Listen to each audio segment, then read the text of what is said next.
The Unifying Effect. I'm Omar Shapley with a conversation with Henryk Szeryng, and this is The Performers.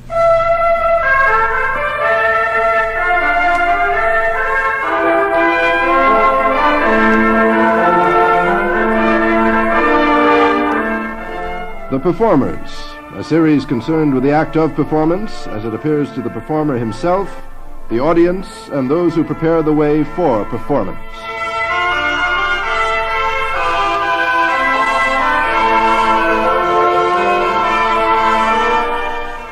The distinguished violinist Henryk Szeryng is a citizen of Mexico. He travels with a diplomatic passport as a cultural ambassador of the Mexican government. But he was born in Poland. I was born very close to Chopin's house. Mm-hmm. And, mind you, I didn't become a pianist, but I did become a violinist. However, there is an explanation. Chopin's vicinity and the Chopin's memories have certainly an important bearing in my life. Mm-hmm. As early as when I was 5 years old, I started studying the piano with my mother. Mm-hmm. Piano and musical theory and harmony. It wasn't until I was 7 years old that I developed this tremendous attraction For the violin? For the violin.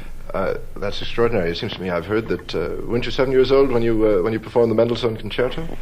Yes, 7.5. This was within a year of the time you took up the violin? Yes, year and a half. I played for a very great violinist, a great man, great scholar, great intellectual, for Mr. Bronislaw Huberman, a great figure of his time, great figure of our time. If you certainly remember that Mr. Huberman was the creator and the initiator of the idea of the United States of Europe. Mm. In what way? Could you go into detail on this? Well, Mr. Huberman, who was Polish by birth, and who witnessed the horrors of World War I and the uncertainty of the post-war period, said that unless Europe tries to become united, it could very well perish. And he was unfortunately right. That's interesting. This question of the international situation and understanding through cultural means and so forth has remained of prime importance to you, has it not? Definitely. As you know, for the past 6 years, I've been traveling as a culture ambassador for Mexico, and this goodwill mission is the most rewarding one because it gives you opportunity, first of all, to play concerts. Yes, excuse me, but we made a large jump there, which I think we'd better fill in. We left you in Poland, and now suddenly we're in Mexico. This was going to be the second part of my question. Could you tell how it really came to be that you are now a citizen of Mexico? It came about very simply, but I will try to fill in the gap. It's quite simple. I studied in Berlin with Kauflesch, recommended by Huberman, who, as I said, was a great man, great artist, and who was also the co-founder of the Israel Philharmonic Orchestra, along with Toscanini. And I graduated in Berlin in 1933, and this is when my parents took me to Paris. My parents were marvelous educators, and they knew that I wanted to learn and that my interests were very wide and very diverse. They also knew that I had a special passion for history, philology, languages, and I still have. I didn't change. And it was in Paris where I studied humanities, and in Paris I learned languages. I speak 7. And I had a marvelous teacher in Paris also, in the musical field, Miss Nadia Boulanger, with whom I studied counterpoint and composition. Now, during this period, the violin has never been neglected, fortunately. I thought that the violin was a marvelous instrument, and now I'm even more convinced of this. Only thing is that I always thought that what really mattered was music. Yes.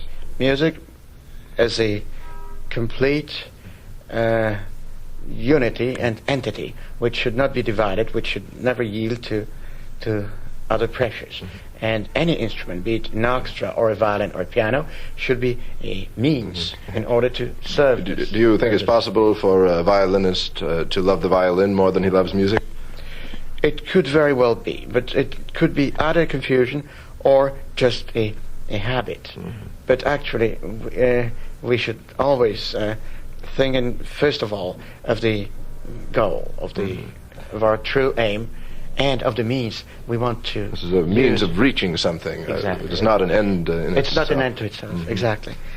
And Miss Boulanger has been a wonderful guide in my youth, and she's still a very dear friend. Only thing is, she regrets very much that I have become a concert violinist. Not for the sake of concertizing, but she would rather have me become a composer. Indeed. Have you ever done this? Well, I've written for several years.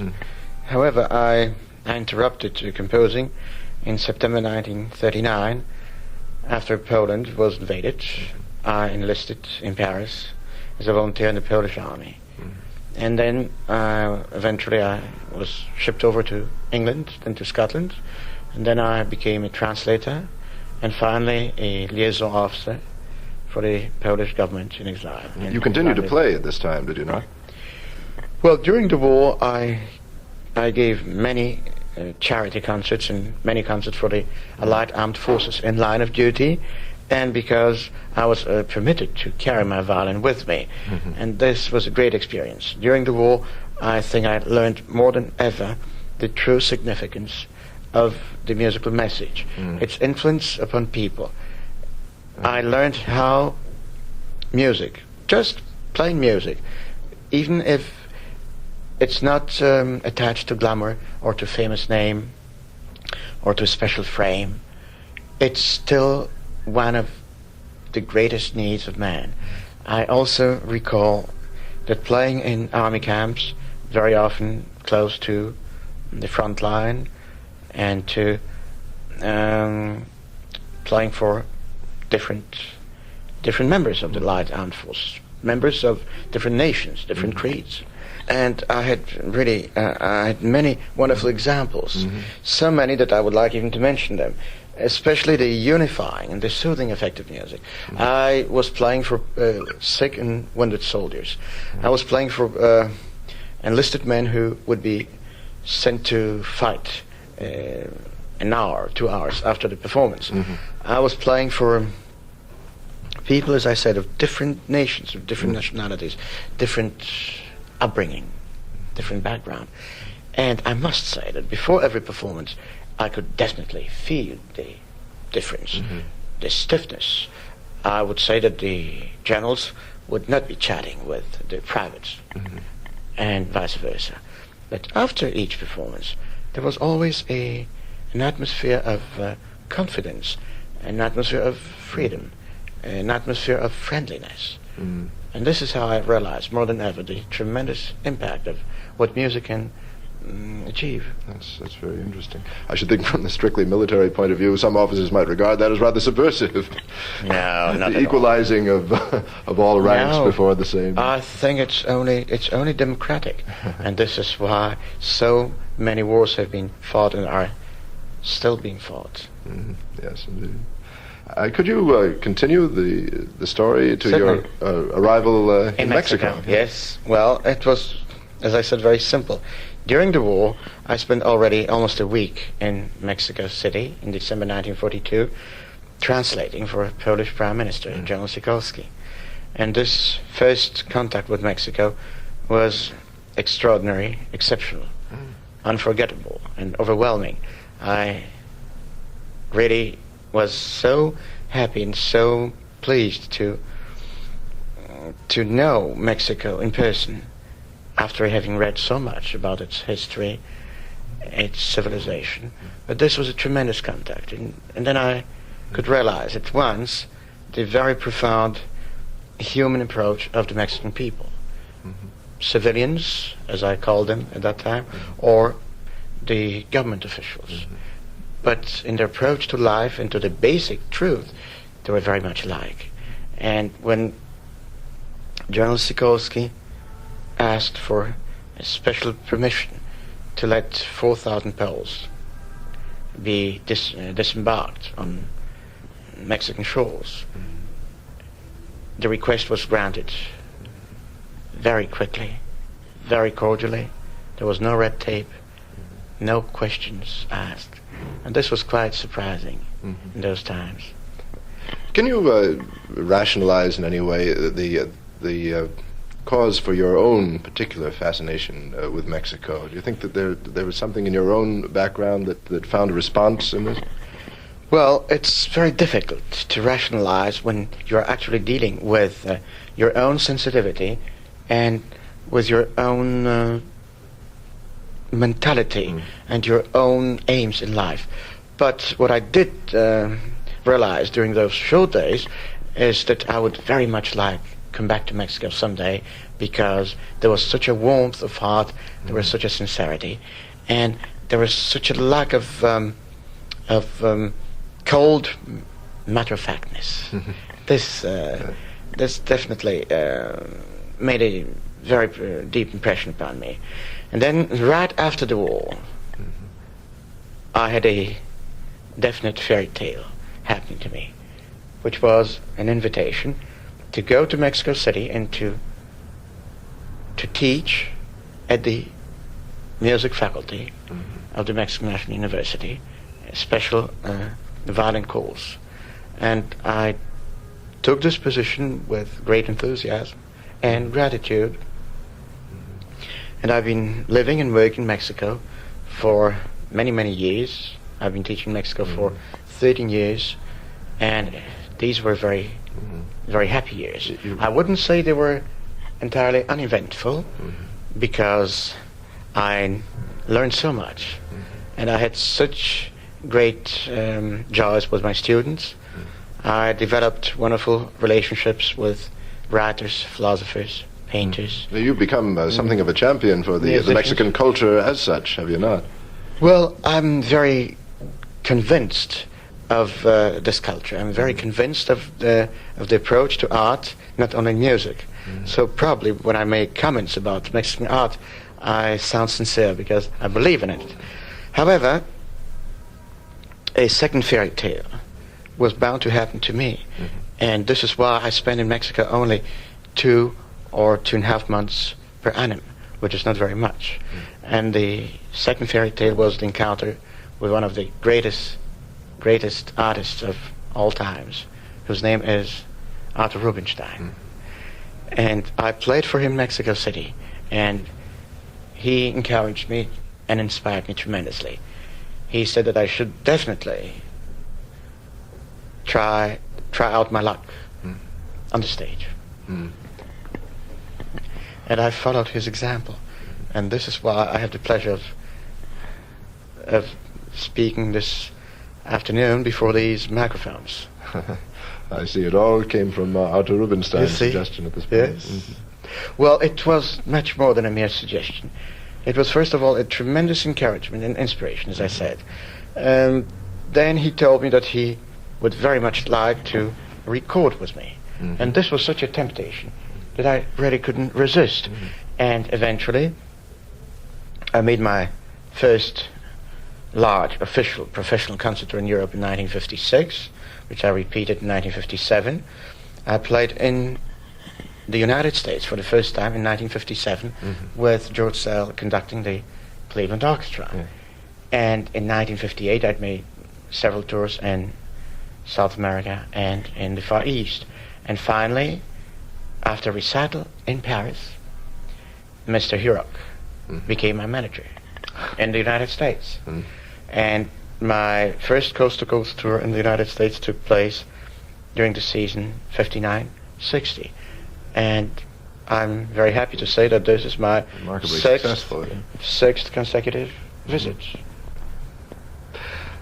Could I backtrack a little to some of the things you were talking about earlier? I find them quite interesting in the light of some of your subsequent statements.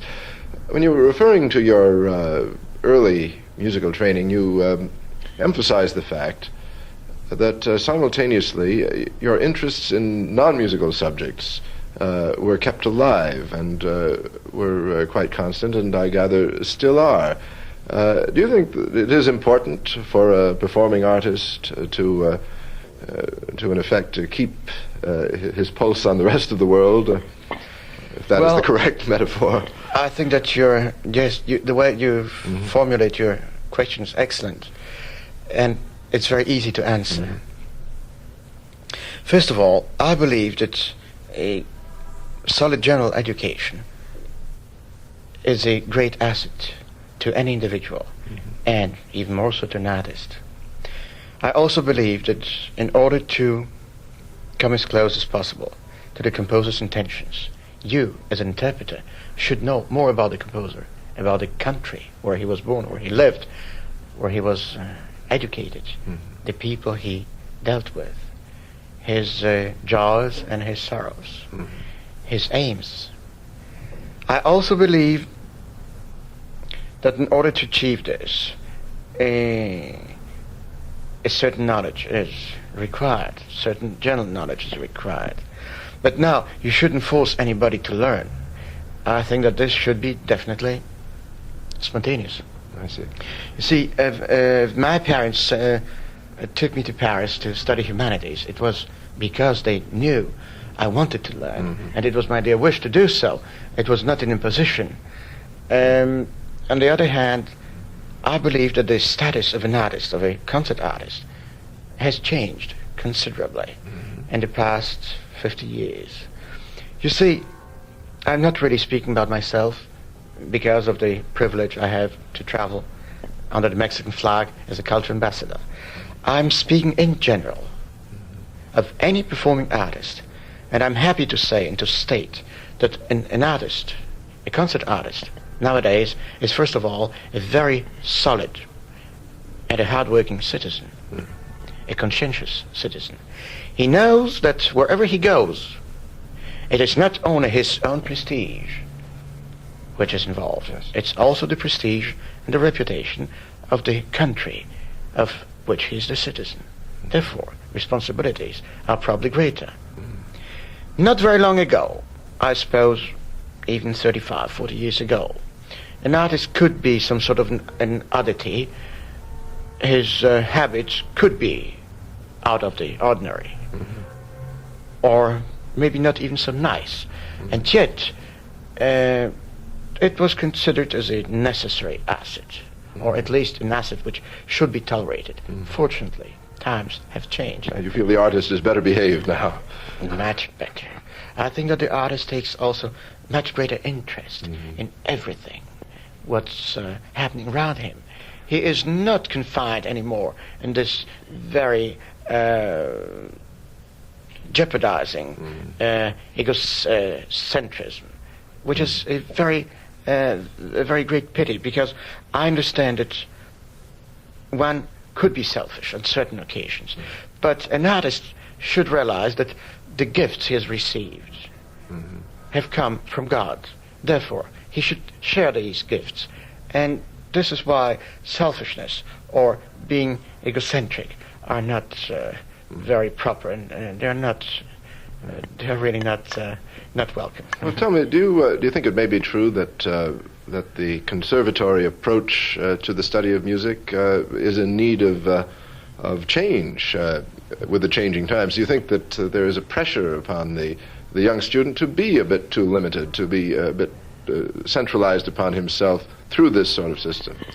I think that the conservatory approach should definitely change in many fields. Should there be a more developed approach to the humanities generally, for instance, in the conservatory? What you are asking me is absolutely my dream. And if one day I have the possibility of doing something about it, it will be certainly along these lines. I believe that the instrumental approach should be cared for. Definitely. We can't do anything without. I think that the general musical education should be, if possible, improved. But I also believe that if an instrumentalist is already studying under an excellent teacher, and he knows that with his personal inborn gifts, he will become a good instrumentalist, then he must, this is when he must think of interpretation, of probing as deep as he can to the composer's style. But this could be facilitated considerably if at the same time he were given the occasion to study humanities, to develop as a person, a greater knowledge of people, of psychology, of aesthetics, of history, of the relation between music and the other arts. And this, I think, can help. How often did it happen to me after studying a beautiful painting, or after being fascinated by an exceptional achievement of architecture? I was able to perform better. And this is definitely something which I would like every violin student to think of. Could I also ask you a question that has been asked of several people whose background you share in this, about this question of the prodigy?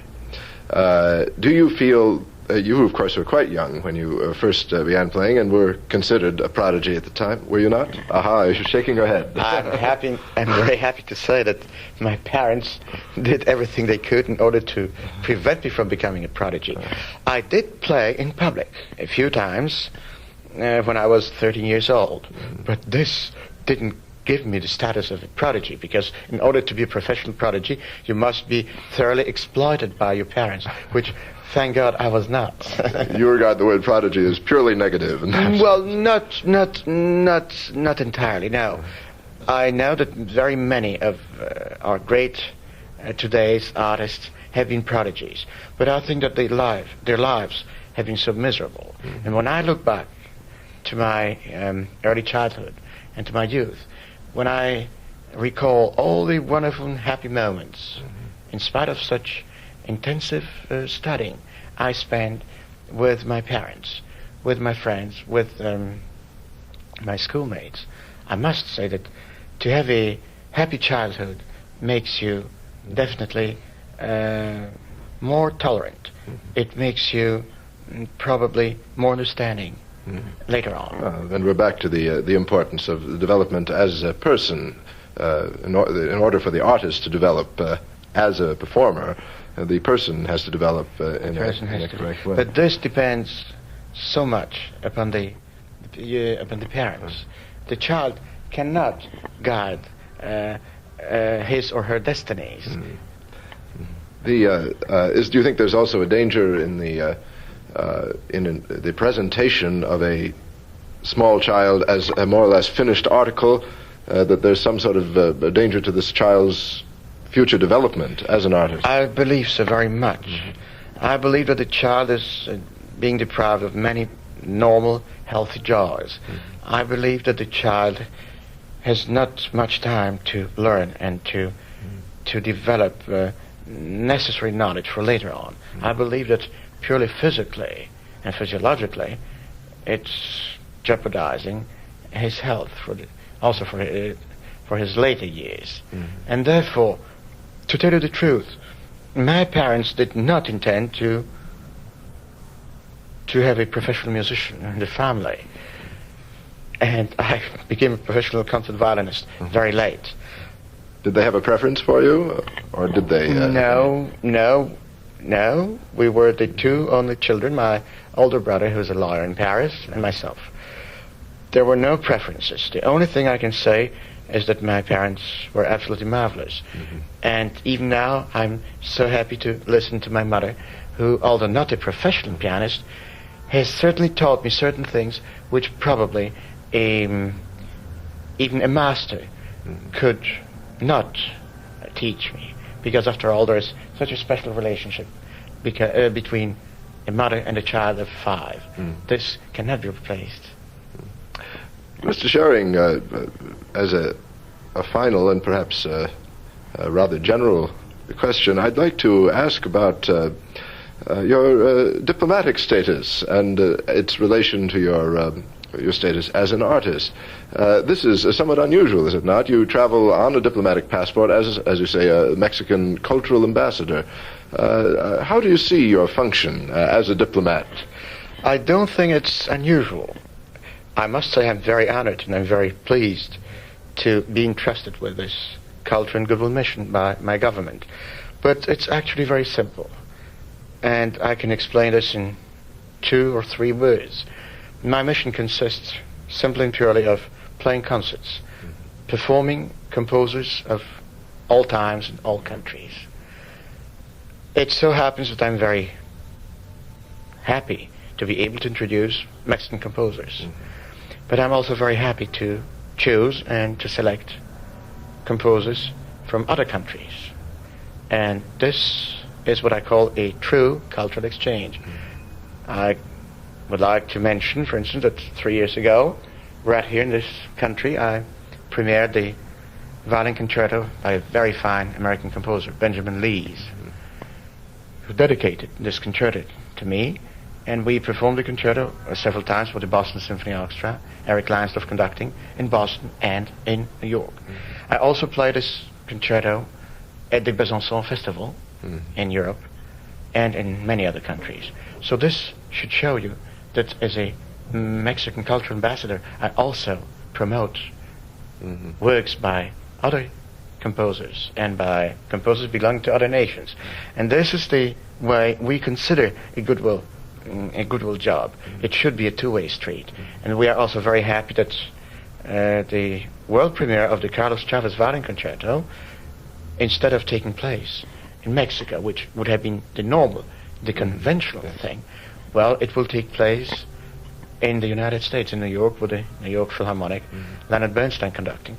We think that this is a better proof of intercontinental, or let's say in this case, of international and of hemispheric and good neighbor policy solidarity. You find music as an effective diplomatic language, an effective language in reaching people on a personal basis? May I answer this question very simply? I believe that music is the best language, period. The Unifying Effect, a conversation with violinist Henryk Szeryng. I'm Omar Shapley, and this has been The Performers, produced for WRVR, the FM station of the Riverside Church in New York City.